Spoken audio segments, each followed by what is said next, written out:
talk about worship and evangelism in a way that, I'll try to bring it out the way we understand. I take this as a two sides of a coin, or a bill, whatever we call it. If we have only one print in a currency note, only on one side, I don't think we can use it. It has to be printed on both sides to be legally, use it.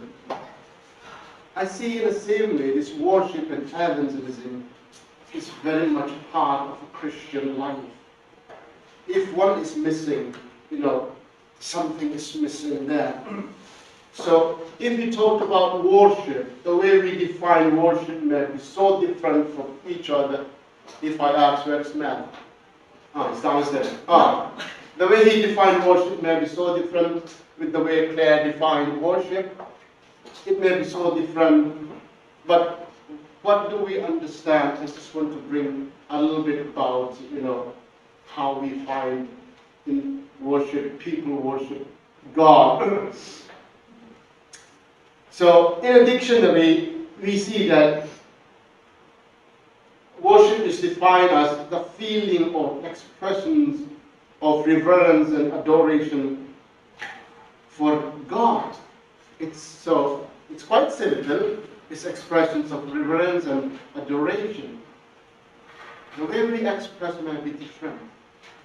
For those who are not musical, sometimes we may struggle to how do we worship God. So it took me back to Cain and Abel. You know who is Cain and Abel? The youth? Who is Cain and Abel? Some people in Evangelism? From the school? I don't know. From this side, who are Cain and Abel? Someone from India? Yeah, Paul. Sons of Adam and Eve. Oh, sons of Adam and Eve. Good. So we see that they did some offering. What did Abel offer? And what did Cain offer? Anyone? They will give the best vegetables, and Cain gave bad meat, like Let me read, okay? And let me read and this. Sorry, that was the rules.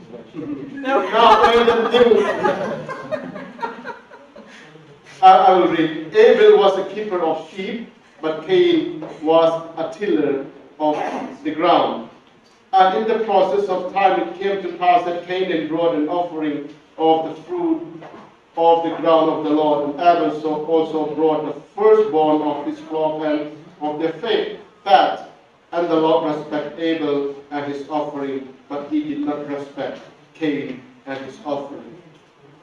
So in one way we see that there's a kind of offering going on.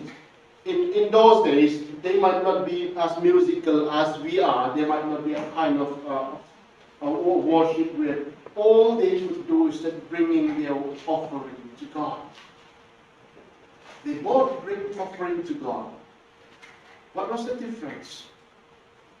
What did we read here? What did Abel brought for the offering? Lamb? Yeah, like food, vegetables, broccoli, like it.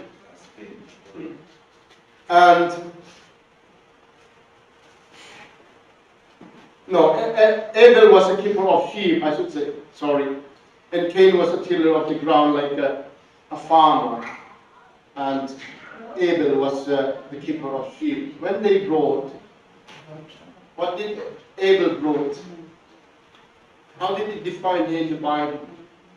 The firstborn and of the fat. Of the fat means it means that out of the firstborn, the best among the firstborn. That is what we could, see. But it doesn't mention about Cain.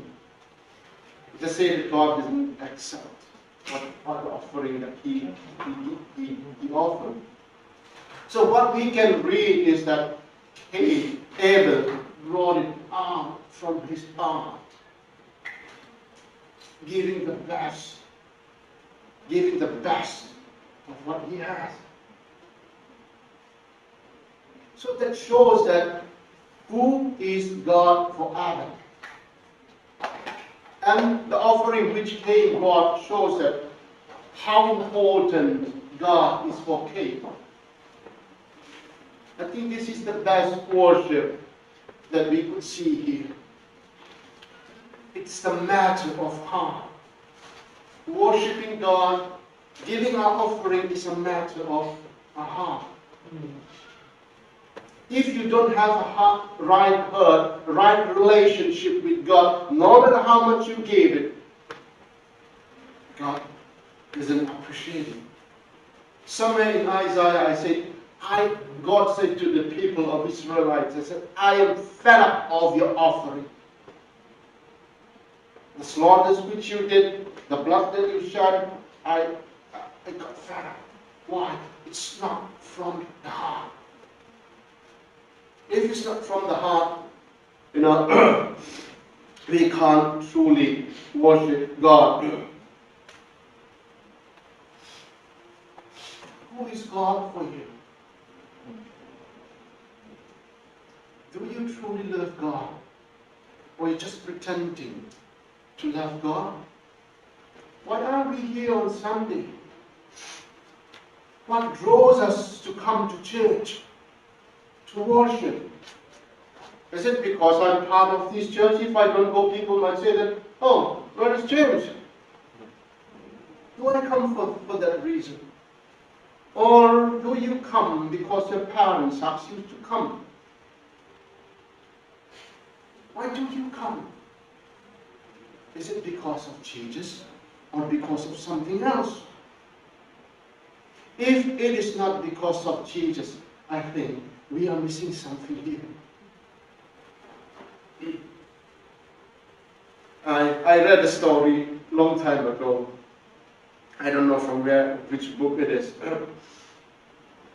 In a nursing home, there was an elderly woman who was at the point of she was dying. And they asked her, what is your wish in your life before everything over? And she said, I wish that my husband will tell me that I love you. In my face. It's quite strange, isn't it? And when they asked her husband, said, your wife wishes that you tell her that you love her on her face to face. And he said, how come? I provide, I protect. I was with her my whole life. How can she not get it that I love her? But she wants that, that she will verbally tell her that, oh, honey, I love you. Men ways and women's ways may be different. But that was what she was really longing to hear from her husband. And another story was an elderly couple was sitting on a park, on a bench. Nearby was a young couple who was very fond of each other. And the young couple, the man said, oh, I love you so much. I loved you so much. And this elderly woman was quite jealous. And said, you never tell me I love you. Since we dated. It's only one time that you tell me that I love you. This old man, I should say elderly man, said, since then I haven't changed my mind. It's quite funny, That woman's expectation was kind of, like to know that, oh, I love you, you're so beautiful, oh, you look great. In one way, I think God would do the same. He might like to hear that you truly loved him.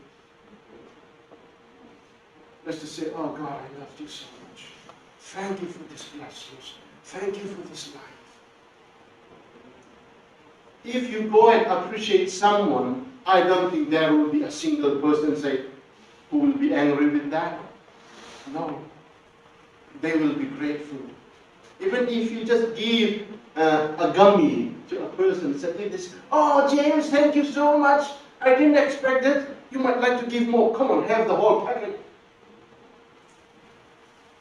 To express our reverence and adoration to God is what He deserves. We may not be a musical person to come up and sing like Claire, but our words, our prayer, when nobody else is there, just stay be there. Just worship God. If you can't put in tune, don't worry. Just go to your room. Sometimes I sing just by myself, and Mother said, oh, you're off tune. I said, don't worry about that. I am worshiping my God. Don't bother. I don't bother whether I'm off tune, whether I am in rhythm or not. It's the matter of heart. When was the last time when you truly worship God? When you truly thank God for who you are? In order to truly worship, if we don't understand what happens on the cross, we cannot truly worship God. We cannot truly understand the whole concept of this worship.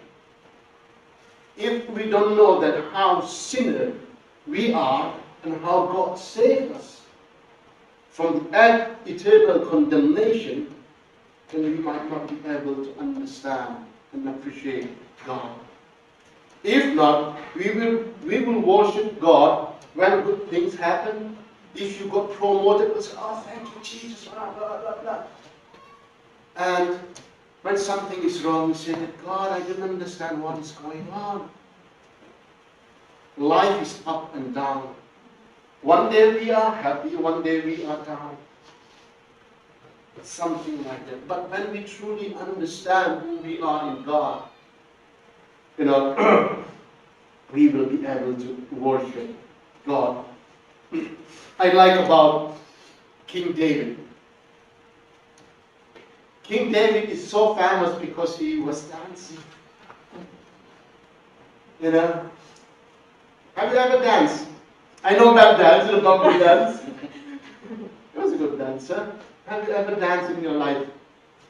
Fully, openly, without any hesitation.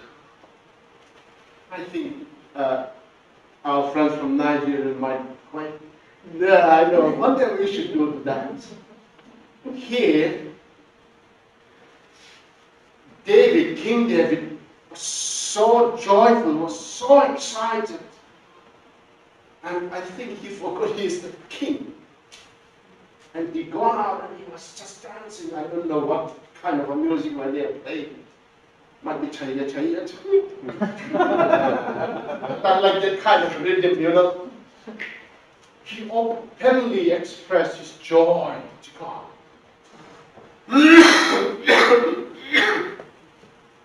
Why he did that? He was longing for God. The Ark of the Covenant was not with them. If you read the Bible, you will see that it was a Saul who took the Ark of the Covenant in the battle. It's not for God. It was idea that by seeing the Ark of the Covenant, God will come down and help. But it doesn't work for them. They were defeated. The Ark of the Covenant was captured by the Philistines. Since then, it was the Ark of the Covenant was somewhere outside Israel. When David became the king, the Ark of the Covenant was not there, was missing in the land, in the promised land. He was the king, he got everything, the best food, the best robe, the best house. He was not happy because something which is so important for him was missing. It's the Ark of the Covenant. The presence of God was missing in his kingdom. I should say, oh God, do I really miss God in my life? Sometimes we miss God because sometimes we can't handle the situation. When everything goes bad, goes wrong, I say, God, can you help me? For him, for King David, everything was well, I should say. He became the king. The toppest job, I should say. Got the best. Might have a lot of women. Might have a lot of things to enjoy. But for him, God was missing in his life. He was longing for God. I think that is the best worship that I could see here. When the Ark of the Covenant was brought in, he didn't care. He didn't care that he is God. He is the king. And who was the one who was speaking against what he did? Who was it? His wife. Yeah. Name? Michelle? Oh, wait, wait, I'm not sure either. Is it Abigail? Oh, Michael. Abigail. No, Michael. Michael. Okay, sorry. Bad pastor. Yeah. And God doesn't like that. God doesn't like that. See, Yeah. it's good to check ourselves. Where is God in my daily life? Who is God in my personal life?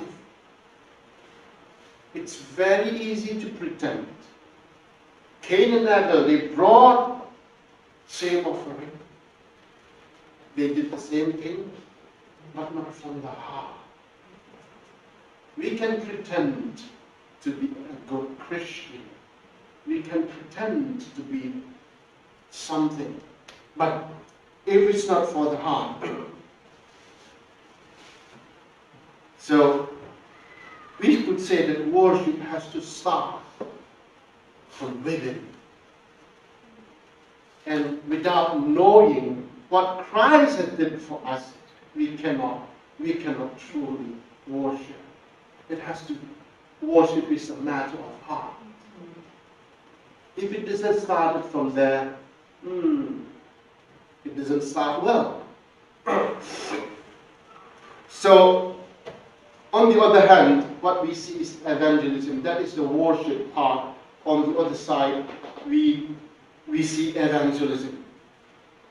If you truly love Jesus Christ, no one will stop you from serving him. Christ cannot be served without serving people. Like, even if I say I love God, we have to involve people in serving God. We serve people, or we took the gospel out to the people. In 2 Corinthians chapter 5, verse 13 to 15, it says, since then we know what is to fear the Lord, we try to persuade others. Since then we know what is to fear the Lord, we try to persuade others. What we are in plain to God, and I hope it is also plain to your conscience. We are not trying to commend ourselves to you again, but we are giving you an opportunity to take the pride in us, so that you can answer those who take pride in what is seen rather than what is in the heart.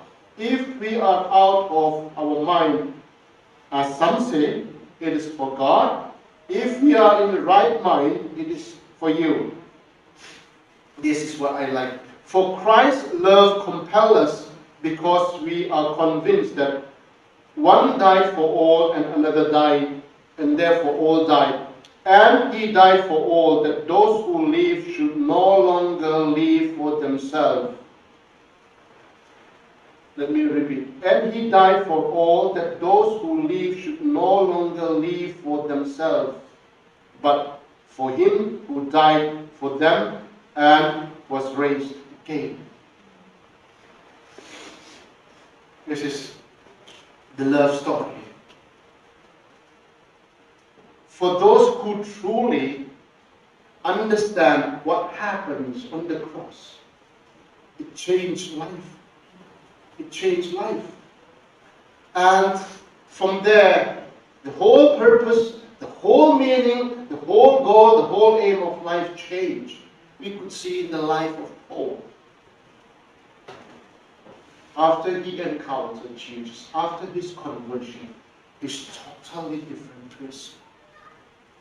He lived whole of his life just serving Christ, preaching the gospel. So, when we truly love someone, we want to fulfill their desire, their wish. We live a life for those whom we dearly love. Do you agree with me? If you truly love your husband, sometimes you might love to do their desire, what they want, like their favorite food, to cook for them. If you truly love your wife, you might do the same. It's not about us anymore, it's about them. So, do we love God? Does our action reflects that we truly love God? Just take a pause and look back your life, what you were doing for the past few months, where you go, what you say, what you eat, what you drink. Does in any way reflects that you truly love God? I don't want the answer right now. You can have your own answer and see for yourself. Jesus commands us to go into the whole world, preaching the gospel, making disciples. We read this one in Mark chapter 16, verse 15 to 18. Jesus said, go into all the world and preach the gospel to every creature. He who believes and baptized will be saved, but he who does not believe will be condemned. I was just wondering, it seems that everybody is not going to believe.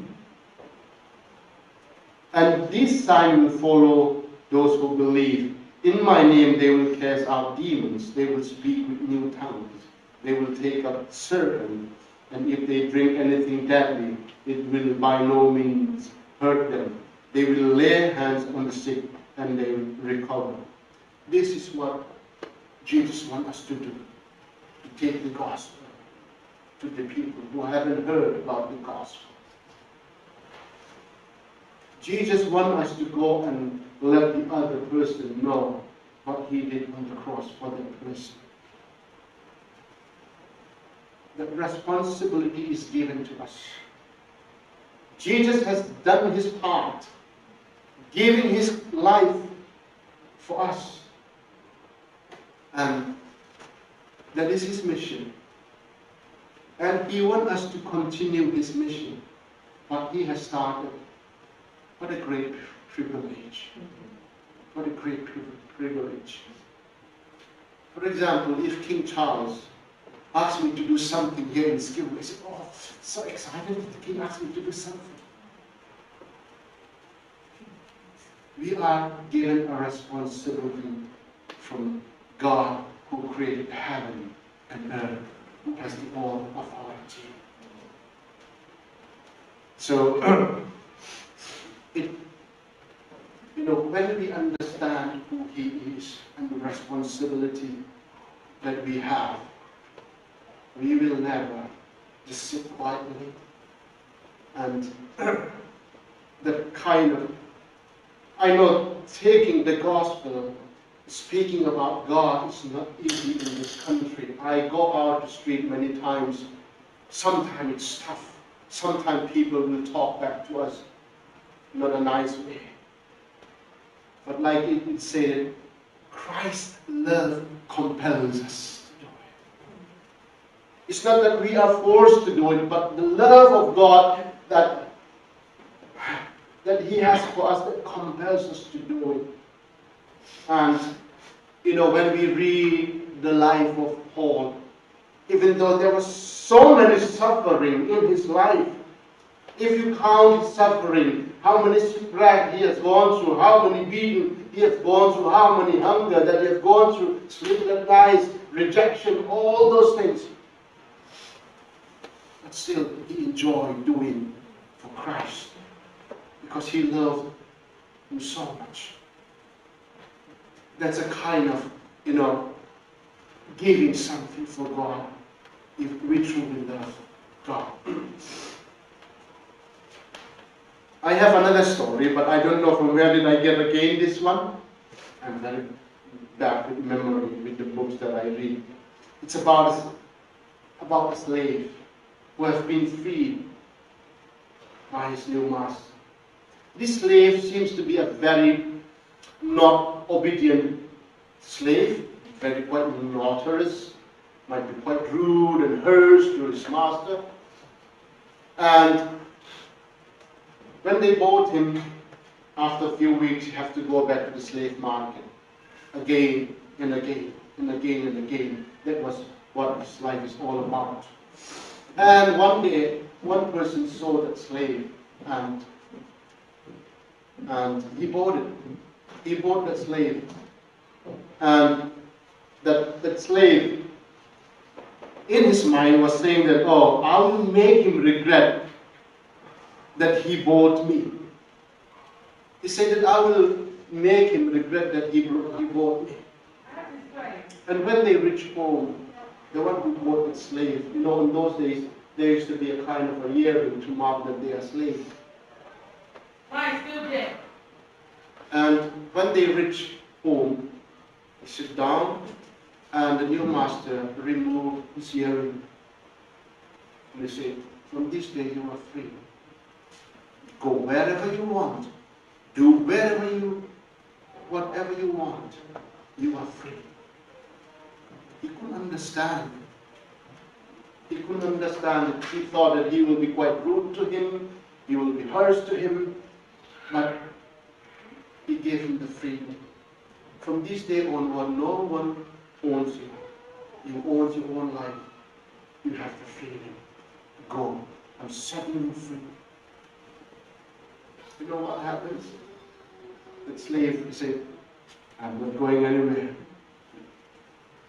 I haven't come across a person who loved me so much, who paid the price to set me free. In my own free will and choice, I'm going to serve you the rest of my life. When you truly understand the love that is involved, you can't go away. He said, even if I go away, I will never a person like you who will truly love me. Evangelism comes from God, to the love of God. So, that is what, I should say that about worship and about evangelism and, what are they to me, to us? Is really God important to me? Does our prayer time and Bible reading reflect that we love God? How many times in a week do you pray and do you read the Bible? I'm not asking you how many times, you just give it to yourself. Does your love for the lost soul reflect that we love God? Or you might not be able to go out and do the street ministry or talking to people, but you might know a person who is not yet saved. Have you prayed for him? At least. Does your commitment to go to church reflect that we love God? Like I said, why am I here? Church is not just a spare time. We need to show in one way our commitment that, I'm doing this for God. There might be some other things that you can do. The easiest way is to, on Sunday, go to church.